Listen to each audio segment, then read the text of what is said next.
यह पारंपरिक पेंटिंग के लिए इंजीनियरिंग छात्रा की जुनून की कहानी है।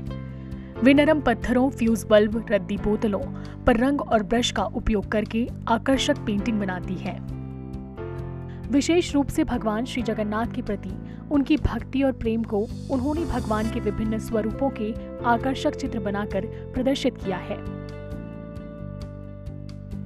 उन्होंने लॉकडाउन अवधि के दौरान इन चित्रों पर पूरा मन लगाकर काम किया और अब इन पेंटिंग ने भाग्यश्री को एक विशेष पहचान दी है। प्रधानमंत्री नरेंद्र मोदी ने राष्ट्र के लिए अपने मन की बात संबोधन के दौरान न केवल उनकी प्रशंसा की, बल्कि युवा पीढ़ी को प्रेरणा का संदेश भी दिया। ओडिशा के राउरकेला की भाग्यश्री साहू को देख लीजिए। वैसे तो इंजीनियरिंग की छात्रा है, लेकिन पिछले कुछ महीनों में उन्होंने पट्टचित्र कला को सीखना शुरू किया और उसमें निपुणता हासिल कर ली है। लेकिन क्या आप जानते हैं कि उन्होंने पेंट कहाँ किया? सॉफ्ट स्टोन्स पर। प्रधानमंत्री द्वारा देश को संबोधित करने के बाद पूरे देश ने ओडिशा की पारंपरिक संस्कृति पट्टचित्र के माध्यम से भाग्यश्री की प्रतिभा को देखा। हमको तो बहुत खुशी लगा। हम बहुत खुश हैं और उन पर गर्व भी महसूस हो रहा है। पढ़ाई में कड़ी मेहनत के साथ ही वे बेहद प्रतिभाशाली भी हैं, जिन्हें अब पूरा देश जान रहा है। सारा प्राय समस्ते जानी लेनी तंग प्रतिभा को। भाग्यश्री ओडिशा के सुंदरगढ़ जिले के राउरकेला की निवासी हैं। हालांकि वो एमटेक की छात्रा हैं, लेकिन बचपन से वे चित्रकला में पारंगत नहीं थी।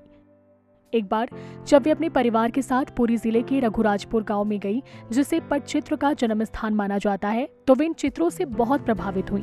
उन्होंने फैसला किया कि एक दिन वे पट्टचित्र पेंटिंग बनाएंगी। उन्होंने लॉकडाउन प्रतिबंधों का लाभ उठाया और भगवान श्री जगन्नाथ को अपने गुरु के रूप में स्वीकार करते हुए इन आकर्षक चित्रों को बनाना शुरू किया।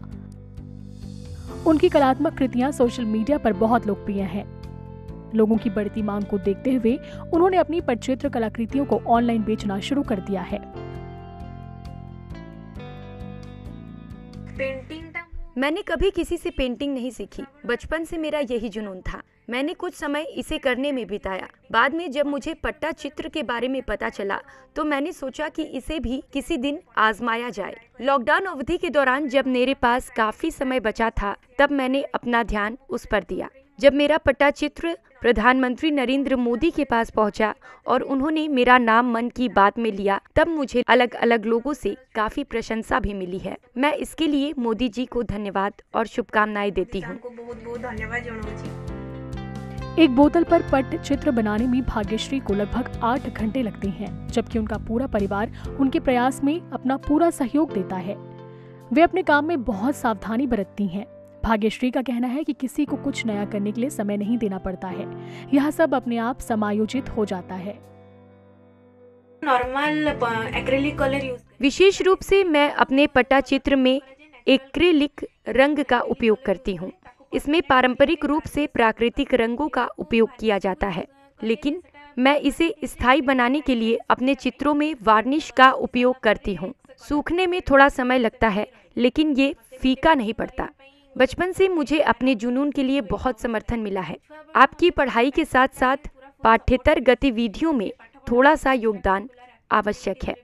ठीक रे बैलेंस करके नेबाटा बहुत जरूरी। गर्व एवं गौरवर कथा हमें ये गर्व का क्षण और गौरव की बात है कि वे रंगों और ब्रश का इस्तेमाल उन सामग्रियों पर करती हैं जिन्हें हम बेकार समझकर फेंक देते हैं।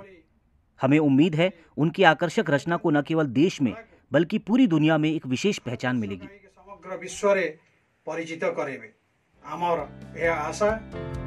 भाग्यश्री ओडिशा की पारंपरिक कला को लाइमलाइट में लाकर और इसे उत्कृष्ट तरीके से पेश करके खुद एक उदाहरण बन गई हैं। पट्टचित्र के प्रति उनका जुनून निश्चित रूप से इस कला को नई ऊंचाइयों पर ले जाएगा। Bureau report, ETV Bharat. 24 घंटे लगातार खबरें देखने के लिए डाउनलोड करें ईटीवी भारत ऐप।